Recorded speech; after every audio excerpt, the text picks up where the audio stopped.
This is Eddie Hearn, Matchroom Boxing. You're watching Sporting Icons. You don't need to be anywhere else.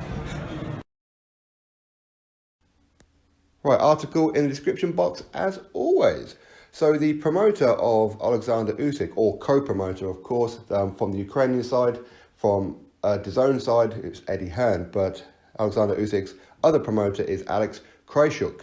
Okay, and he believes that a fight between Anthony Joshua and Oleksandr Usyk may well happen next. And this is what he had to say. The fact that Usyk will become a mandatory challenger is not PR. These are the WBO rules, which were confirmed by the organization's president, Francisco Valcárcel, 4 days ago when I spoke with him. If Usyk wins against Carlos Takam, he officially leaves the WBO Cruiserweight World title. Usyk gains the position of official heavyweight challenger. So who is the champion? Joshua. So Usyk is the mandatory claimant to fight with Joshua. From the moment when Usyk becomes the official challenger, the fight with Joshua is irreversible, inevitable. Will there be interim fights? Possibly, but all this is built from the form of a pyramid, on top of which will be a cherry. Usyk versus Joshua. So that is his statement.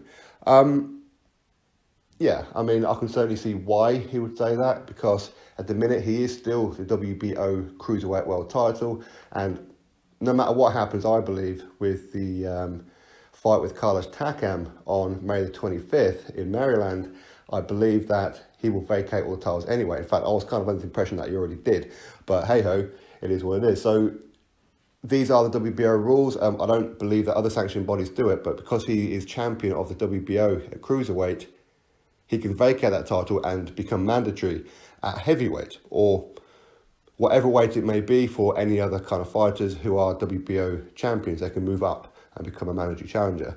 So yeah, these are the rules. If the WBO order that fight, of course, exactly how he says it, it's irreversible and it must happen.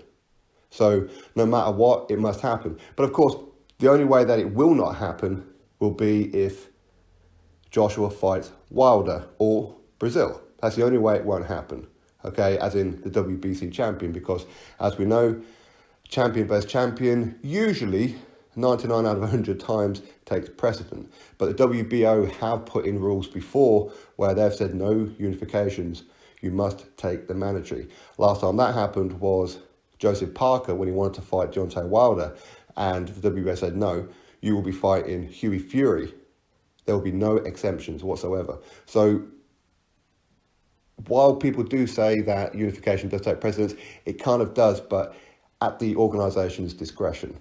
Okay, so yeah, I can certainly see that happening, that's for sure. And it's an interesting fight. But first of all, obviously, we need to wait and see how Usyk gets on with Carlos Takam.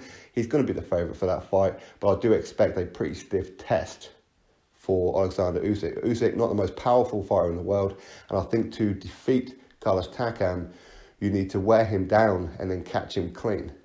That's pretty much how you beat Carlos Takam. Joseph Parker managed to just edge him on that one with on point. Povetkin did stop him, but that's because he was trading with him. I'm not too sure Oleksandr Usyk can trade at heavyweight. I mean, maybe he can. Maybe that little extra weight is going to help him out with it, with like a bit of power, but he's so skillful. He really is. Anyway, so that's the article anyway, so I'll put that in the description box for you all. Go have a read for yourself, drop your thoughts below, click thumbs up, and of course subscribe. Catch you all on the next video.